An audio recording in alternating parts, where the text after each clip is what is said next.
최근 일본에서 한국을 찾는 사람이 많아지고 있습니다. 단순히 여행을 목적으로 한국을 찾는 게 아닌 다른 목적이 있다고 하는데요. 여러분의 좋아요 버튼에 힘을 얻어 오늘의 이야기를 시작해 보겠습니다. 바로 지금 사연을 들어보겠습니다. 안녕하세요. 저는 일본 도쿄에서 태어나고 자란 이토 사유리라고 합니다. 올해 27살이 되었고 대학을 졸업한 후 IT 회사에서 직장 생활을 하고 있습니다. 그리고 지금 저는 일본을 떠나 한국으로 이주할 준비를 하고 있습니다. 이렇게 말하면 많은 분들이 궁금해하실지도 모르겠습니다. 일본에서 나고 자란 제가 왜 모든 걸 정리하고 한국으로 가기로 했을까? 사실 저 역시도 몇 년 전까지만 해도 이런 선택을 하게 될 줄 몰랐습니다. 하지만 제 인생에는 절대 우연이라고 할 수 없는 일들이 반복적으로 일어났고 그 끝에서 저는 일본을 떠나야만 한다는 결론에 도달했습니다. 이 이야기는 제가 처음 한국을 방문했던 고등학교 시절로 거슬러 올라갑니다. 고등학교 2학년 겨울, 저는 학교에서 주최한 수학여행을 통해 처음으로 한국을 방문하게 되었습니다. 처음에는 그다지 큰 기대를 하지 않았습니다. 일본에서는 뉴스나 역사 교육을 통해 한국에 대한 부정적인 인식을 심어주는 경우가 많았고 저 역시 한국을 그저 가까운 나라 중 하나라고만 생각하고 있었습니다. 그러나 한국에 도착한 순간 저는 완전히 다른 나라를 마주하게 되었습니다. 비행기를 타고 인천공항에 도착했을 때 저는 공항 내부의 깔끔한 시설과 현대적인 분위기에 놀랐습니다. 그리고 버스를 타고 서울 시내로 이동하면서 창밖을 바라보았는데 왠지 모르게 색다른 느낌이 들었습니다. 도쿄와 비슷한데 뭔가 다르다. 서울 도심에 도착했을 때는 더 큰 충격을 받았습니다. 그날 저녁 명동에서 자유시간을 가졌는데 거리는 사람들로 가득 차 있었고 활력이 넘쳤습니다. 늦은 밤이었음에도 불구하고 상점과 음식점들은 여전히 문을 열고 있었고 곳곳에서 음악이 흘러나오고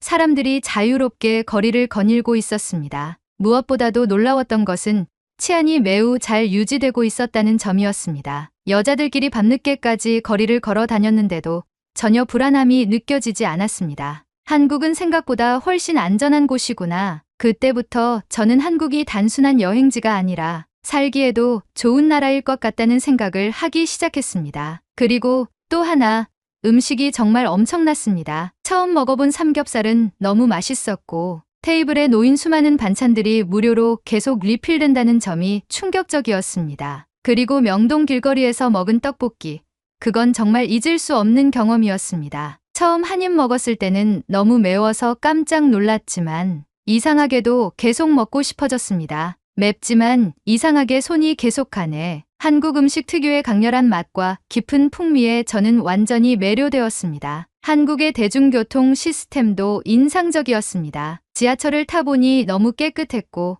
버스 정류장에서는 버스 도착 시간을 실시간으로 확인할 수 있었습니다. 게다가 교통비도 일본보다 훨씬 저렴했습니다. 그리고 한국 사람들은 예상했던 것보다 훨씬 더 친절했습니다. 지하철에서 길을 헤매고 있을 때 모르는 사람이 먼저 다가와서 길을 알려주었고 식당에서도 점원이 이렇게 먹으면 더 맛있어요 라며 친절하게 설명해 주었습니다. 한국에서 보낸 며칠은 저에게 너무나 인상 깊었고 저는 다시 한번 꼭 한국에 가야겠다는 생각을 하며 일본으로 돌아왔습니다. 고등학교를 졸업하고 대학교에 입학한 후 한국은 저에게 더욱 가까운 나라가 되었습니다. K-팝이 일본에서도 엄청난 인기를 끌면서 주변 친구들도 한국 문화에 관심을 가지기 시작했습니다. 저 역시 한국어를 배우는 친구들과 함께 한국에 대해 더 많이 알아가게 되었습니다. 그리고 마침내 친구들과 함께 다시 한국 여행을 가기로 결정하였습니다. 이번에는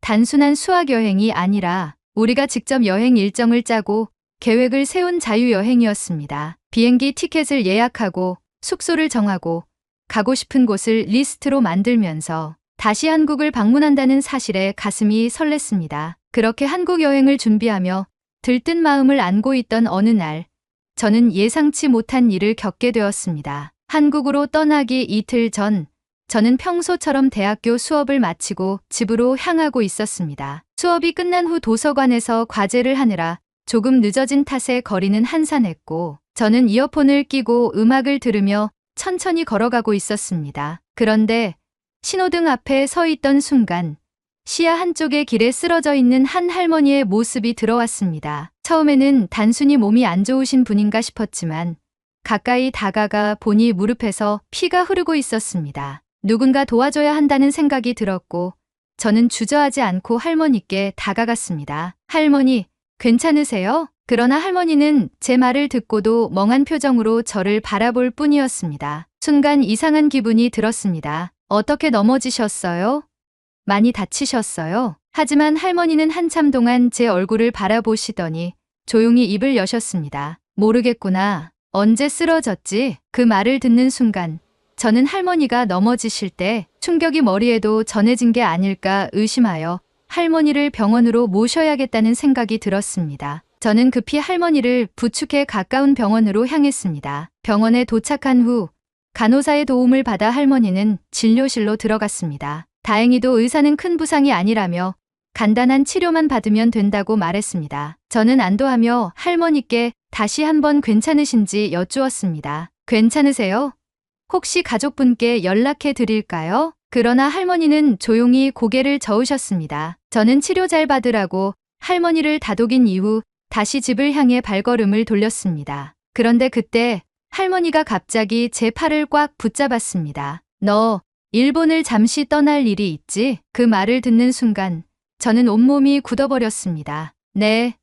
어떻게 아세요? 할머니는 제 질문에 대답하지 않고 그저 깊은 눈빛으로 저를 바라보았습니다. 그리고는 조용히 말씀하셨습니다. 이참에 아예 떠나거라. 너 같은 착한 아이가 일본에서 죽기에는 너무 아깝지. 저는 그 말을 듣고 순간 아무 말도 할 수 없었습니다. 죽는다는 단어가 머릿속에서 계속 맴돌았고 이상한 불안감이 엄습했습니다. 무슨 말씀이세요? 저는 그냥 여행을 가는 것뿐인데. 그러나 할머니는 더 이상 아무 말도 하지 않으셨습니다. 그저 제 손을 꼭 잡았다가 천천히 놓으셨습니다. 저는 갑자기 밀려오는 불쾌함과 불길한 기분을 떨칠 수 없었고 얼른 그 자리를 벗어났습니다. 집으로 돌아오는 길, 저는 계속해서 생각에 잠겼습니다. 그냥 나이 드신 분이 하시는 말씀이겠지. 이렇게 스스로를 안심시키려 했지만 마음 한편에서는 왠지 모를 불안함이 가시질 않았습니다. 그날 밤 저는 쉽게 잠들지 못했습니다. 머릿속이 복잡한 채 뒤척이다가 간신히 잠이 들었고 다음 날 평소와 같이 아무렇지 않은 듯 일어나 학교를 갔습니다. 할머니에 대한 부정적인 기억은 서서히 사라졌고 저는 또 한 번의 한국행 비행기에 몸을 실었습니다. 한국에 도착한 후 저는 모든 불안감을 잊고 친구들과 즐겁게 여행을 즐겼습니다. 서울의 번화가를 돌아다니고 맛집을 찾아다니며 사진을 찍었습니다. 처음으로 가본 곳도 많았고 다시 방문한 활기찬 명동의 모습은 고등학생 때의 저를 회상하게 했습니다. 그러나 그 행복은 오래가지 않았습니다. 식사를 마치고 숙소로 돌아가려던 순간 갑자기 친구가 다급한 표정으로 휴대전화를 들고 저에게 달려왔습니다. 사유리, 일본에서 큰일 났어. 저는 순간 심장이 철렁 내려앉았습니다. 무슨 일이야? 방금 뉴스 떴는데 일본에서 대지진이 발생했대. 저는 급히 휴대전화를 꺼내 뉴스를 확인했습니다. 일본 시즈오카현 규모 7.8 강진 건물 붕괴, 수백 명 실종. 저는 손이 떨리기 시작했고 부모님의 안부가 제일 걱정되었습니다. 곧장 부모님께 전화를 걸었지만 신호음만 울릴 뿐이었습니다. 동생에게도 연락했지만 마찬가지였습니다. 연결이 되지 않는다는 사실만으로도 심장이 조여오는 듯한 기분이었습니다. 몇 시간 동안 초조하게 연락을 시도한 끝에 늦은 밤이 되어서야 부모님과 가까스로 연결이 되었습니다. 그러나 어머니의 목소리는 심하게 떨리고 있었습니다. 사유리야, 할아버지네 집이 무너졌어. 저는 그대로 얼어붙었습니다. 뭐라고요? 구조대가 출동하고 할아버지 할머니를 구조하긴 했는데 두 분 다 위독한 상태셔. 여행 중에 이런 연락해서 미안하구나. 그 말을 듣는 순간 저는 휴대폰을 떨어뜨릴 뻔했습니다. 머릿속이 하얘졌고 심장이 터질 듯이 뛰었습니다. 저 지금 당장 일본으로 돌아갈게요. 제 눈에는 눈물이 고였고 연신 흐르는 눈물을 닦으며 저는 급히 비행기 표를 알아보기 시작했습니다. 그러나 모든 항공편이 취소되거나 연기되고 있었고 가장 빠른 항공편도 하루 뒤에나 탈 수 있는 상황이었습니다. 그때 문득 한국을 떠나기 이틀 전 만났던 그 할머니의 말이 떠올랐습니다. 이참에 아예 떠나거라. 저는 머리를 세차게 흔들었습니다. 불편한 생각을 머릿속에서 떨치기 위해 머리를 때리며 정신을 차리려 애썼습니다. 그러나 결국 일본으로 돌아갔을 때 저는 믿고 싶지 않은 현실과 마주해야 했습니다. 할아버지는 끝내 숨을 거두셨고 할머니는 다리를 심하게 다쳐 거동이 불편해지셨습니다. 우리 가족은 할머니를 돌보기로 결심하고 할머니를 도쿄로 모셔왔고 할머니를 위해 모든 생활을 바꿔갔습니다. 한국에서 돌아온 후 저는 다시 도쿄에서 바쁜 일상을 보내고 있었습니다. 대학을 졸업하고 IT 회사에 취직한 저는 매일같이 아침 일찍 출근해 밤늦게 퇴근하는 전형적인 직장인의 삶을 살고 있었습니다. 그렇게 시간이 흐르면서 한국 여행 직전 만났던 그 할머니의 말도 점차 희미해지는 듯했습니다. 그러나 운명은 결코 저를 그냥 두지 않았습니다. 어느 날 퇴근 후 가족들과 함께 거실에서 뉴스를 보고 있었습니다. TV에서는 전문가들이 나와 일본에서 발생하는 지진 활동을 분석하고 있었습니다. 난카이 트로프 대지진이 30년 내에 70%의 확률로 발생할 가능성이 있습니다. 만약 규모 9.0 이상의 강진이 발생할 경우 일본 열도는 심각한 피해를 입을 것입니다. 그동안 일본에서 지진은 흔한 일이었기에 뉴스에서 이런 이야기를 접하는 것이 새삼스러운 일은 아니었습니다. 하지만 그날따라 저는 이상하게 소름이 돋았습니다. 이어서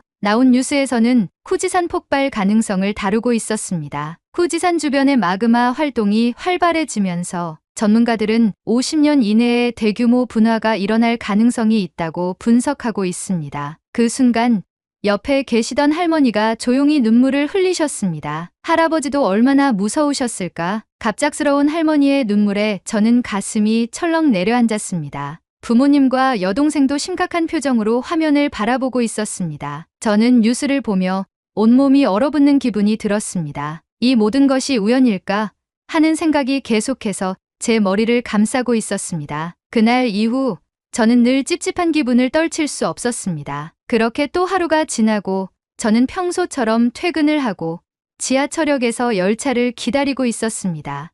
그런데 갑자기 뒤에서 누군가가 제 어깨를 꽉 붙잡았습니다. 놀라서 뒤를 돌아보았고 그 순간 숨이 멎는 듯한 기분이 들었습니다. 그 할머니였습니다. 왜 여기 계세요? 할머니는 저를 빤히 바라보시더니 갑자기 저를 다그치듯이 소리치셨습니다. 왜 돌아왔느냐? 저는 순간적으로 얼어붙었습니다. 무슨 말씀이세요? 저는 원래 일본에서 살고 있는데요. 그러나 할머니는 제 말을 무시한 채 더욱 강하게 외치셨습니다. 당장 떠나거라. 너에게 마지막으로 경고하마. 재앙이 몰려오고 있어. 저는 온몸에 소름이 돋았습니다. 할머니, 왜 자꾸 저한테 이런 말씀을 하시는 거예요? 도대체 저랑 무슨 관련이 있나요? 하지만 할머니는 제 질문에 대답하지 않으시고 그저 제 눈을 바라보며 섬뜩한 한마디를 남기셨습니다. 죄를 지은 사람은 죽어 마땅해. 앞으로도 많은 사람이 죽어 나갈 것이다. 그 말을 듣는 순간 저는 할머니의 팔을 부여잡고 다급하게 물었습니다. 무슨 말씀이세요? 혹시 할아버지 일도? 할머니는 조용히 고개를 끄덕였습니다. 너는 아직 깨닫지 못했느냐?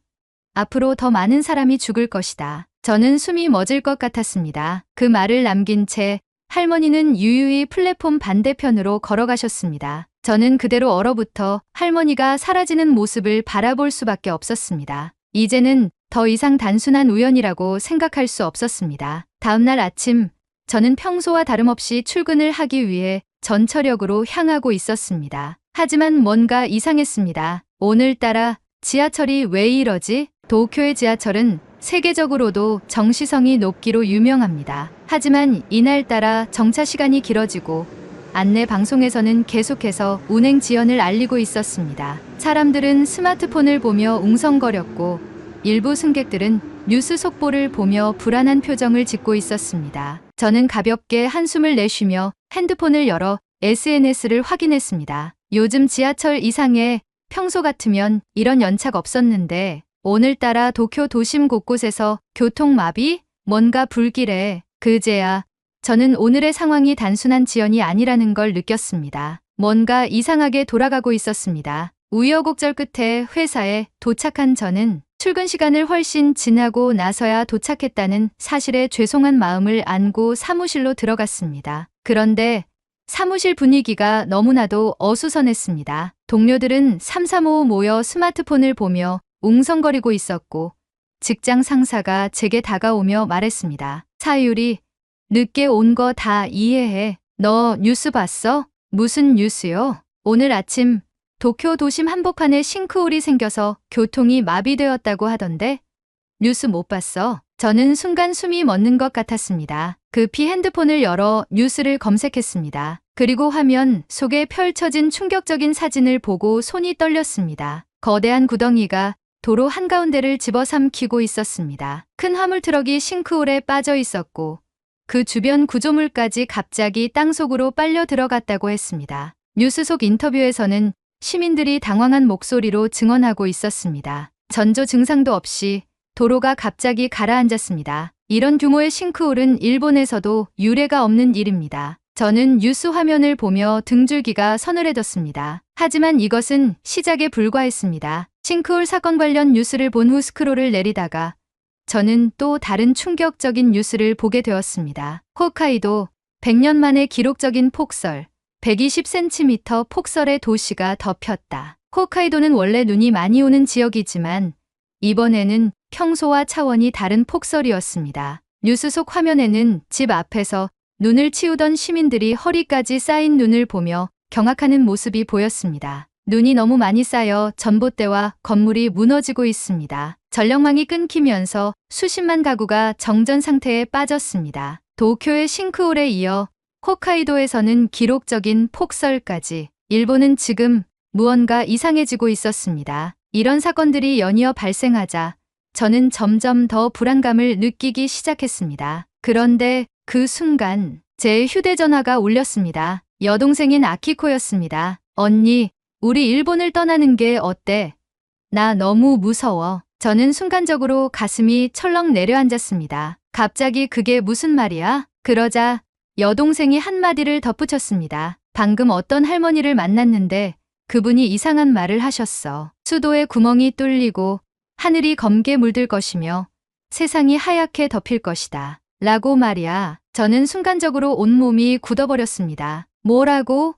그게 사실이야? 할머니가 말했어. 그런데 방금 뉴스를 봤는데 도쿄에 싱크홀이 생겼다며? 너무 소름 끼쳐서 못 살겠어. 언니, 우리 진짜 일본을 떠나야 하는 거 아닐까? 여동생이 울먹이며 말했습니다. 저는 핸드폰을 쥔 손에 힘이 들어갔습니다.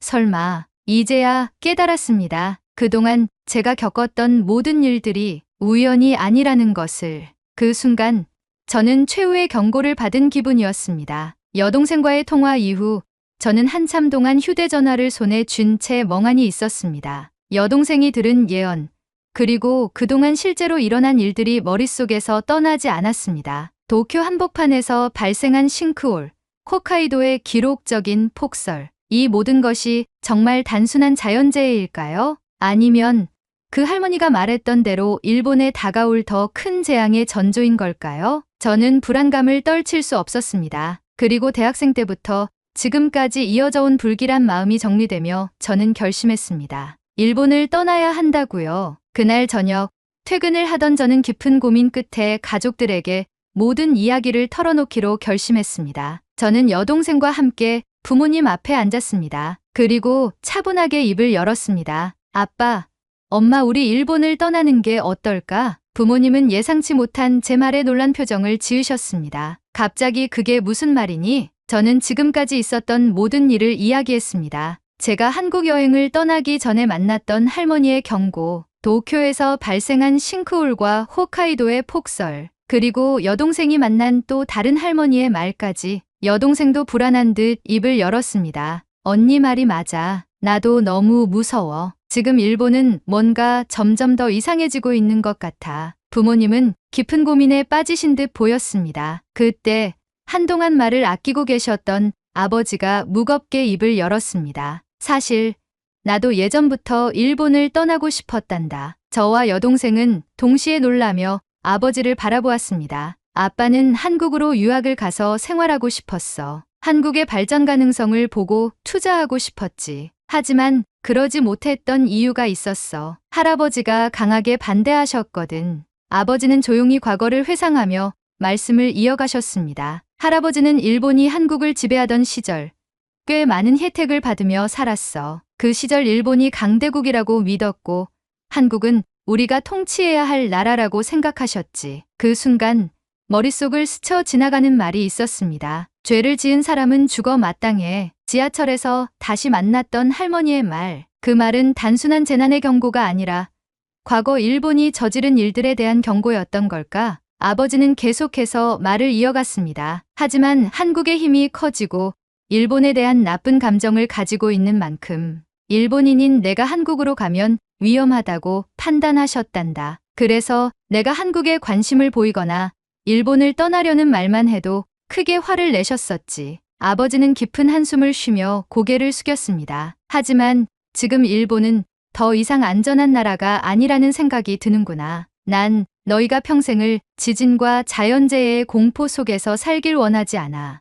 아버지의 그 말에 저는 왠지 모를 가슴 먹먹함을 느꼈습니다. 할아버지가 한국에 대해 가졌던 편견과 과거, 그 모든 것이 이제야 하나로 이어지는 듯한 기분이 들었습니다. 그날 밤 저희 가족은 오랜 대화를 나눴습니다. 그리고 결국 결론을 내렸습니다. 우리 일본을 떠나자. 가장 먼저 떠오른 나라는 한국이었습니다. 저는 이미 한국에 대한 좋은 기억이 있었고 여동생도 K-팝과 한국 문화를 좋아해 한국어 공부를 하고 있었습니다. 부모님도 처음에는 망설였지만 아버지가 조용히 고개를 끄덕이셨습니다. 그래, 한국이라면 우리 가족이 함께 새롭게 시작할 수 있을 거야. 할머니도 처음에는 할아버지에 대한 미안한 감정과 일본인을 싫어하진 않을까에 대한 걱정으로 자신은 일본에 남겠다고 하셨지만 저희 가족의 설득으로 결국 결정을 따라 한국행을 받아들이셨습니다. 그렇게 저희 가족은 일본을 떠나 한국으로 이주하기 위한 절차를 시작하게 되었습니다. 이삿짐을 정리하고 출국에 필요한 서류를 준비하면서 우리 가족은 점점 새로운 미래를 향해 나아가고 있습니다. 창밖을 바라보니 일본에서의 추억들이 떠올랐습니다. 좋았던 기억들도 많았습니다. 하지만 동시에 이곳에서 계속 살아가야 할까?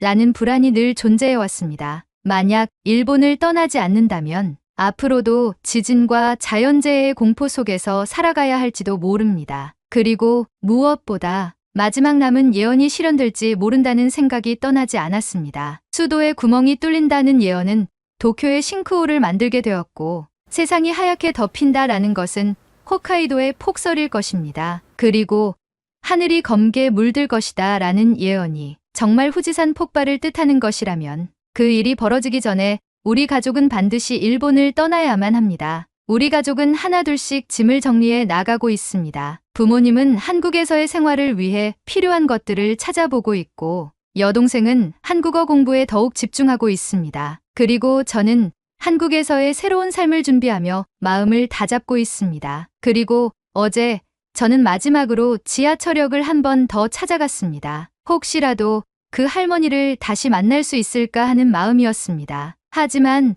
아무리 찾아봐도 할머니는 보이지 않았습니다. 하지만 이상하게도 이제는 더 이상 두렵지 않았습니다. 이미 우리의 길은 정해졌으니까요. 곧 출국할 날이 다가오고 있습니다. 이제 정말 일본을 떠나 한국에서의 새로운 삶을 시작하게 됩니다. 떠나기 전까지 남은 시간 동안 저는 일본에서의 마지막 순간을 잘 정리하려 합니다. 이곳에서의 추억을 가슴에 새긴 채 새로운 미래를 향해 나아가기로 결심했습니다. 그리고 할아버지의 만행을 회개하며 한국에서 열심히 살며 갚아나가려고 합니다. 이 모든 일이 우연일까요? 아니면 운명이었을까요? 아직도 그 답을 알 수는 없지만 한 가지 분명한 것은 우리는 일본을 떠나 새로운 삶을 찾아 나선다는 것입니다. 한국이 우리들의 답입니다. 오늘의 사연은 여기까지입니다. 난카이 대지진이 일어난다면 우리나라는 무사할까요?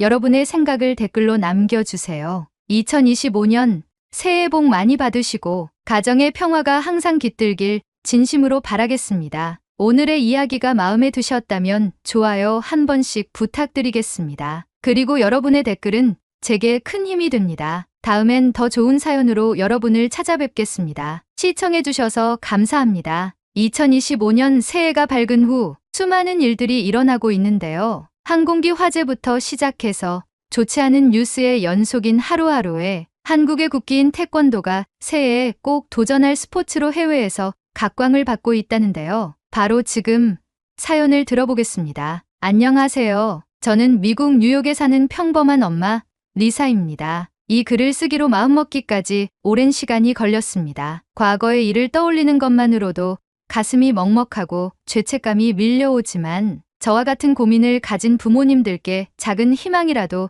전하고 싶어 용기를 냅니다. 저는 한때 제 아이를 감당할 수 없다는 절망감 속에서 살았습니다. 아이가 감정을 주체하지 못하고 분노를 표출할 때마다 저는 도대체 어디서부터 잘못된 걸까? 어떻게 해야 이 상황을 해결할 수 있을까 고민했습니다. 남편과 함께 여러 방법을 시도해 보았지만 좀처럼 나아질 기미가 보이지 않았습니다. 그런데 놀랍게도 우리 아이는 한국의 태권도를 배우면서 완전히 달라졌습니다. 이 변화가 어떻게 가능했는지, 어떤 계기로 시작되었는지, 그리고 태권도가 우리 가족에게 어떤 의미가 되었는지를 전하고 싶습니다. 제 아들, 에단이 7살이던 때를 떠올리면 아직도 가슴이 먹먹해집니다. 에단은 어릴 때부터 감정 기복이 심한 편이었습니다. 하지만 7살이 되면서 그의 분노는 통제할 수 없을 정도로 심각해졌습니다. 자기 뜻대로 되지 않으면 울면서 물건을 던지는 일이 반복되었고,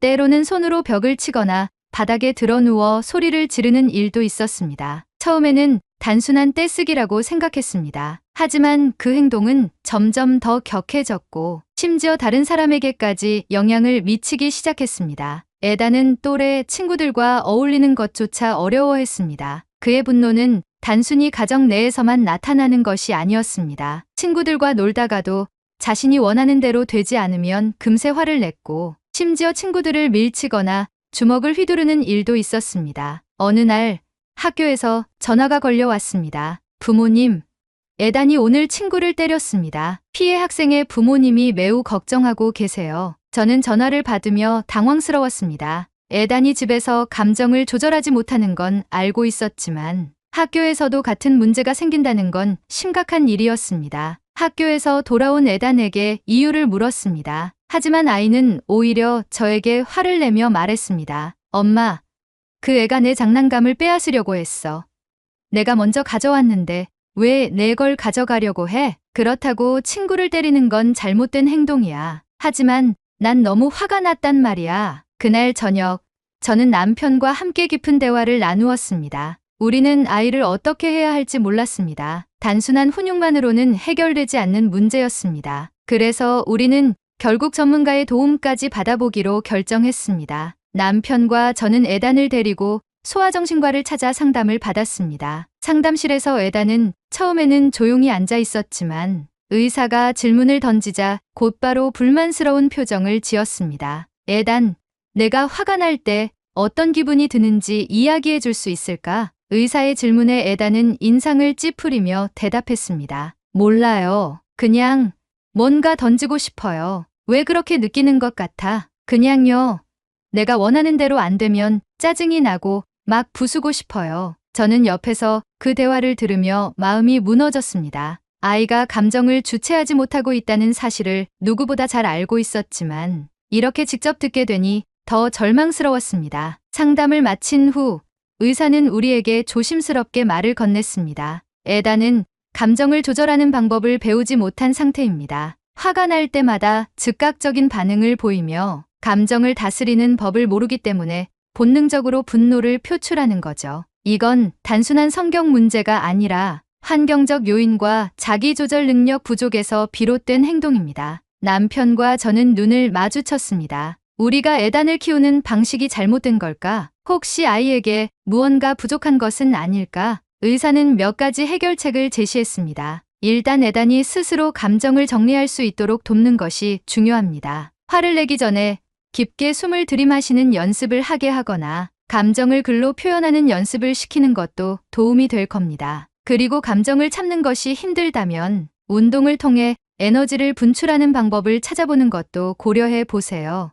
운동, 그 단어를 듣는 순간 저는 막막한 기분이 들었습니다. 에단은 그동안 어떤 스포츠에도 흥미를 보인 적이 없었습니다. 달리기조차 귀찮아하는 아이였고 무언가를 꾸준히 하는 것 자체를 싫어했습니다. 그런데 상담을 받은 지 며칠 후 에단이 갑자기 거실로 찾아와 저에게 말을 던졌습니다. 엄마, 나 태권도 배우고 싶어. 그 순간 저는 어안이 벙벙했습니다. 운동에는 전혀 관심이 없던 아이가 갑자기 태권도를 배우고 싶다니. 솔직히 걱정부터 앞섰습니다. 그저 공격적인 행동을 더 정당화하는 계기가 되는 것은 아닐까. 이미 분노 조절에 어려움을 겪고 있는 아이가 태권도를 배우면 오히려 더 폭력적으로 변하는 건 아닐까. 하지만 문제는 이 요구를 거절했다가 또다시 큰 분노를 표출하면 어떡하나 하는 두려움이었습니다. 저는 잠시 고민하다가 조심스럽게 대답했습니다. 알겠어. 그런데 그냥 등록하는 건 안 되고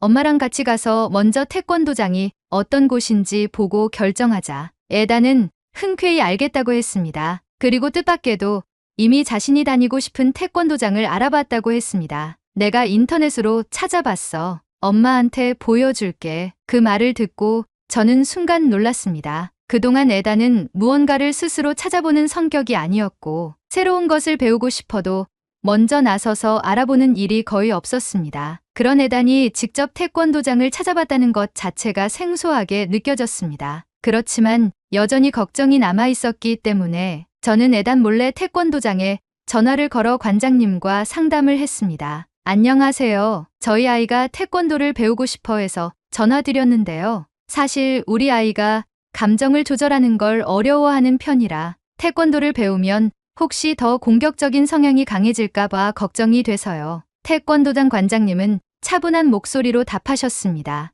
어머니, 걱정하지 않으셔도 됩니다. 태권도는 단순히 싸움을 배우는 곳이 아닙니다. 아이와 함께 도장에 한번 방문해 보세요. 어떤 분위기인지 직접 보시고 결정하셔도 늦지 않습니다. 관장님의 말에 저는 약간 안심이 되었습니다. 그렇게 다음 날 에단이 하교하는 시간에 맞춰서 에단을 태운 후 태권도장으로 향했습니다. 차 안에서 에단은 잔뜩 들떠 있었습니다. 에단의 들뜬 모습을 보면서도 저는 여전히 걱정스러웠습니다. 태권도를 배우면서 아이가 더 공격적으로 변하면 어떡하지? 혹시라도 다른 아이들을 다치게 하면 어떡하지? 하는 생각이 머릿속에서 떠나질 않았습니다. 그렇게 저와 에단은 태권도장에 도착했습니다. 그리고 이때까지도 저는 몰랐습니다. 이 선택이 우리 가족을 변화시킬 거라는 것을요. 태권도장에 도착하자 에단은 문이 열리기도 전에 차에서 내려 뛰어갔습니다. 그동안은 늘 귀찮아하고 시큰둥한 반응을 보였던 아이였기에 그렇게까지 적극적으로 움직이는 에단을 보니 신기하기도 했습니다. 태권도장 안에서는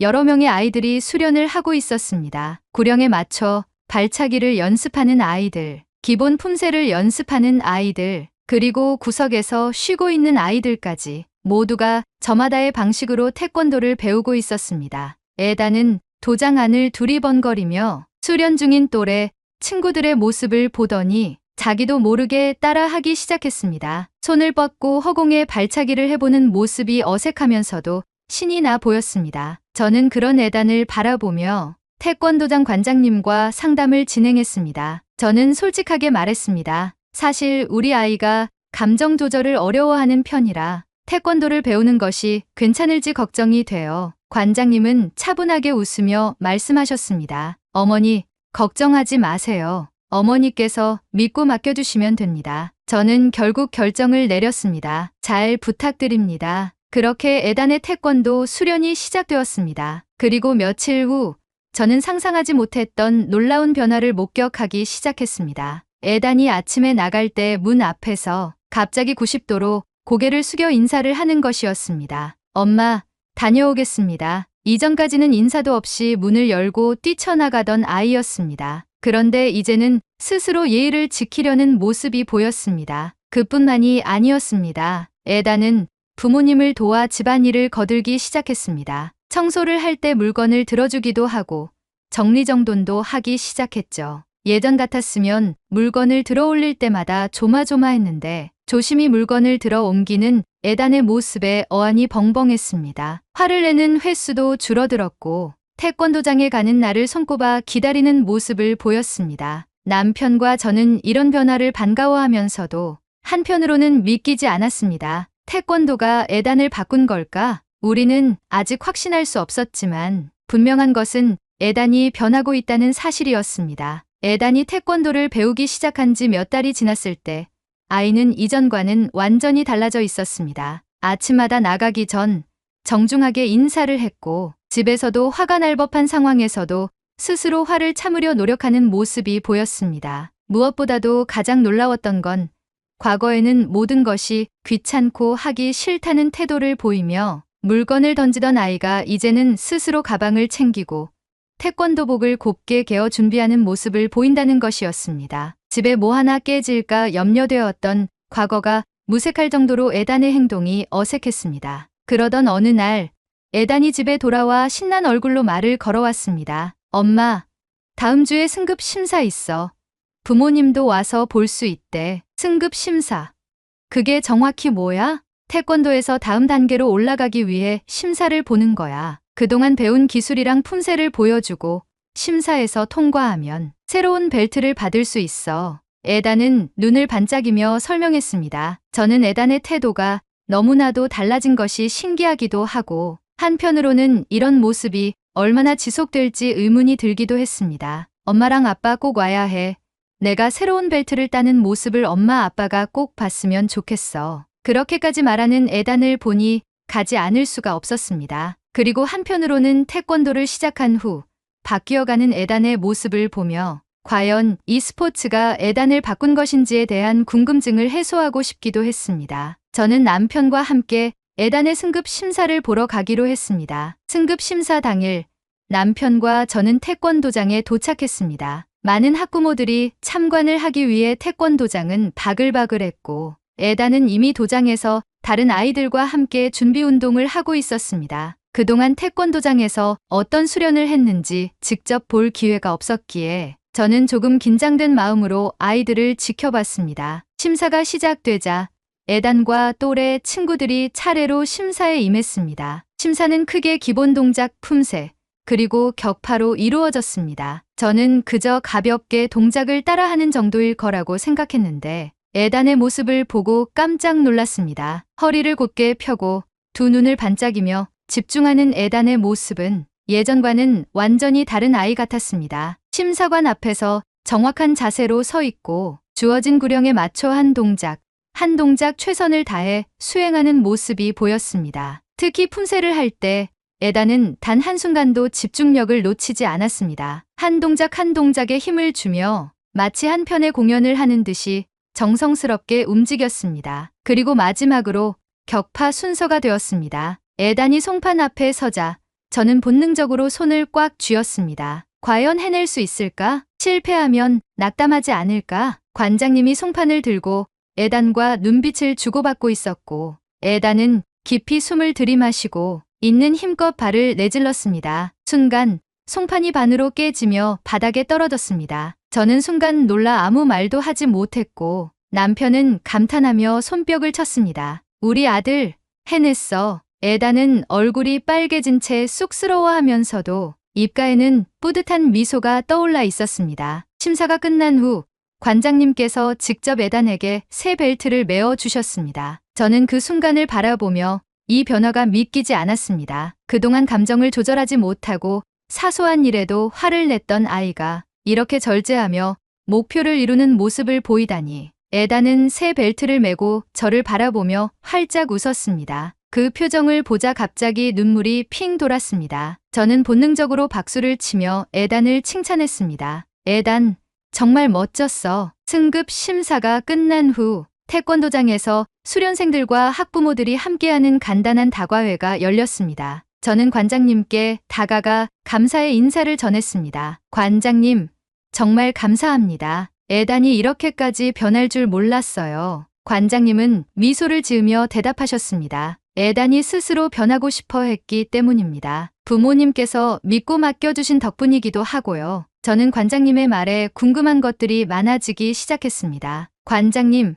에단이 어떻게 이렇게 변할 수 있었을까요? 관장님은 조용히 웃으며 말씀하셨습니다. 에단이 처음 도장에 왔을 때 저는 아이가 화를 다스리는데 어려움을 겪고 있다는 걸 금방 알 수 있었습니다. 스스로를 통제하는 법을 배우지 못했던 거죠. 그런데 수련을 하면서 점점 자기 감정을 다스리는 방법을 터득하기 시작했습니다. 저는 조용히 듣고 있었습니다. 관장님의 말에 따르면 에단은 처음 태권도를 배울 때부터 무조건 힘을 쓰는 것이 아니라 예의를 배우고 스스로 절제하는 것이 중요하다는 걸 하나씩 깨닫기 시작했다고 했습니다. 에단은 자기보다 더 잘하는 친구들을 보며 질투심도 느꼈을 거예요. 그런데 태권도에서는 중요한 것이 남을 이기는 것이 아니라 자기 자신을 통제하고 성장하는 과정이라는 걸 깨달았을 겁니다. 저는 관장님에게 물어보았습니다. 그럼 태권도는 단순한 운동이 아니라 정신과 육체를 함께 수양하는 무술인가요? 저는 혹여나 에단이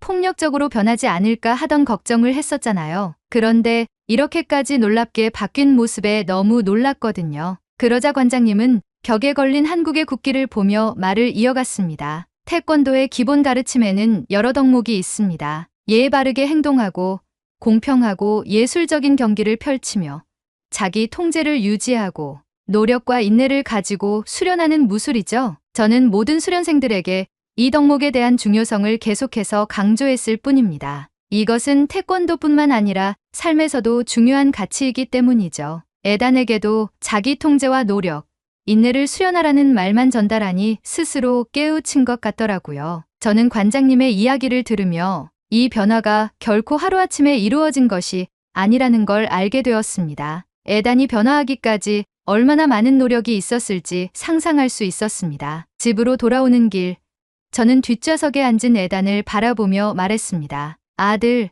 오늘 최고로 멋졌어. 에단은 쑥스러운 듯 웃으며 대답했습니다. 엄마, 나 다음 승급 심사도 꼭 통과할 거야. 저는 그 순간 확신했습니다. 이전에 에단이었다면 무언가를 배우다가 조금만 어려워도 포기했을 텐데 이제는 스스로 목표를 세우고 이루려 하고 있었습니다. 이 변화가 얼마나 소중한 것인지 저는 다시 한번 느낄 수 있었습니다. 에단이 태권도를 배우기 시작한 지도 몇 년이 지나 어느덧 중학생이 되었습니다. 그동안 아이는 정말 많이 변했습니다. 그때 이후로 꾸준히 노력해서 블랙벨트까지 따게 되고 태권도장에서 운영하는 태권도 시범단까지 가입하여 많은 사람들 앞에서 공연까지 하러 다녔습니다. 화를 참지 못하고 사소한 일에도 분노를 표출하던 아이가 이제는 스스로 감정을 조절할 줄 아는 사람이 되었습니다. 그리고 지금 에단은 태권도 선수를 준비하고 있습니다. 한때 감정 조절이 어려워 친구들과 자주 싸우던 아이가 이제는 태권도를 통해 스스로를 단련하고 삶의 목표를 찾아가고 있습니다. 최근 저는 에단과 대화를 나누다가 깜짝 놀랐습니다. 그동안 태권도를 꾸준히 해왔지만 정작 저는 에단이 태권도를 왜 좋아하는지 그리고 태권도를 통해 무엇을 배웠는지 깊이 물어본 적이 없었습니다. 어느 날 저녁, 에단과 함께 저녁 식사를 하면서 저는 조심스럽게 물었습니다. 에단아, 너는 태권도가 왜 좋아? 에단은 잠시 고민하더니 천천히 입을 열었습니다. 엄마, 나 어릴 때 화를 참지 못했잖아. 그때 나는 조그마한 일에도 화가 나고 다른 친구들에게 불만이 많았어. 그러다가 태권도를 배운 한 친구를 만났어. 그 친구가 내게 맞서지 않고 오히려 고개를 숙이며 사과를 했어. 그 순간 나도 미안한 감정을 처음으로 느꼈어. 저는 그 이야기를 듣고 가슴이 먹먹해졌습니다. 그 친구가 누구야? 데이빗 정, 태권도장 관장님의 아들이야. 저는 순간 놀라 말을 잇지 못했습니다. 에단을 변화시킨 친구가 바로 태권도장의 관장님 아들이었다는 사실을 그제야 알게 되었습니다. 그때 난 정말 화가 났었어. 내가 때릴 것 같은데도 그 애는 피하지 않고 그냥 미안해라고 했어. 그 말을 듣는 순간 내 마음이 이상하게 변하더라고. 저는 조용히 듣고 있었습니다. 에단이 그날 이후 데이빗이 태권도를 배우고 있다는 걸 알게 되었고 호기심이 생겨 태권도를 배우기로 결심했다는 것이었습니다. 그때까지만 해도 난 남들보다 더 강해지고 싶어서 배운 거였어. 내가 더 강하면 더 이상 무시당하지 않을 거라고 생각했거든. 그런데 태권도를 배우면서 점점 생각이 달라졌어. 관장님이 항상 그러셨거든. 태권도는 남을 이기기 위한 게 아니라 자신을 통제하는 법을 배우는 거다라고. 저는 그 말을 듣고 감격했습니다. 태권도를 통해 단순히 힘을 기르는 것이 아니라 자기 자신을 다스리는 법을 배우고 있다는 사실이 너무나 대견했습니다. 그리고 승급 심사를 볼 때마다 내가 목표를 향해 나아가고 있다는 걸 느꼈어. 조금씩 발전하고 있다는 게 기뻤고 처음으로 내가 진짜로 좋아하는 걸 찾았다는 생각이 들었어. 저는 그 순간 에단이 얼마나 성장했는지를 실감할 수 있었습니다. 그전까지는 자신이 하고 싶은 것도 좋아하는 것도 모르고 그저 화를 내던 아이였습니다. 하지만 이제는 목표를 가지고 자신이 더 나아질 수 있다는 것을 믿고 있었습니다. 그래서 이제는 선수까지 하겠다는 거야? 응, 나는 이걸 더 잘하고 싶어. 그리고 나처럼 화를 조절하지 못하는 아이들이 있으면 나도 가르쳐 주고 싶어. 저는 그 말을 듣고 가슴이 뭉클해졌습니다. 태권도를 통해 변화한 에단이 이제는 다른 사람들에게 도움을 주고 싶어 한다는 사실이 믿기지 않았습니다. 그동안 저는 부모로서 수없이 고민했습니다. 이 아이를 어떻게 키워야 할지, 어떻게 하면 바르게 성장할 수 있을지 고민했지만 결국 가장 중요한 것은 아이 스스로 변화하고 싶어 하는 마음이었습니다. 그리고 태권도는 에단이 변화할 수 있는 계기를 만들어 주었습니다. 저는 이 사연을 통해 한국의 태권도가 우리 가족에게 가져다 준 변화를 알리고 싶었습니다. 태권도가 없었다면 우리 아이는 여전히 분노를 조절하지 못하는 아이로 남아 있었을지도 모릅니다. 에단이 말했습니다. 엄마, 나 요즘 SNS도 해볼까 생각 중이야.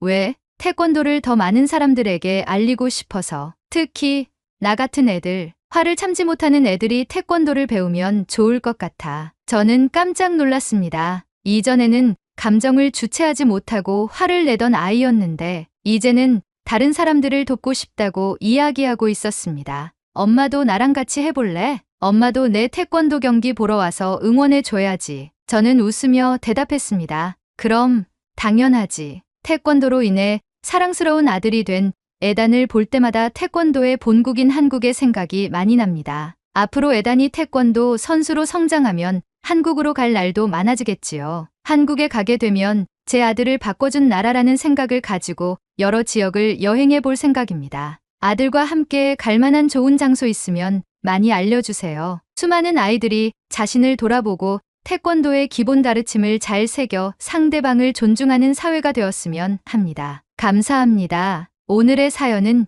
여기까지입니다. 에단이 태권도 선수가 되어 올림픽에서 한국의 선수와 겨루기를 하는 그날이 오길 간절히 바라봅니다. 리사네 가족이 한국에 왔을 때 가볼 만한 여행지를 추천해 주세요. 여러분의 추천을 모아 전달하도록 하겠습니다. 2025년 새해 복 많이 받으시고 가정의 평화가 항상 깃들길 진심으로 바라겠습니다. 오늘의 이야기가 마음에 드셨다면 좋아요 한 번씩 부탁드리겠습니다. 그리고 여러분의 댓글은 제게 큰 힘이 됩니다. 다음엔 더 좋은 사연으로 여러분을 찾아뵙겠습니다. 시청해주셔서 감사합니다.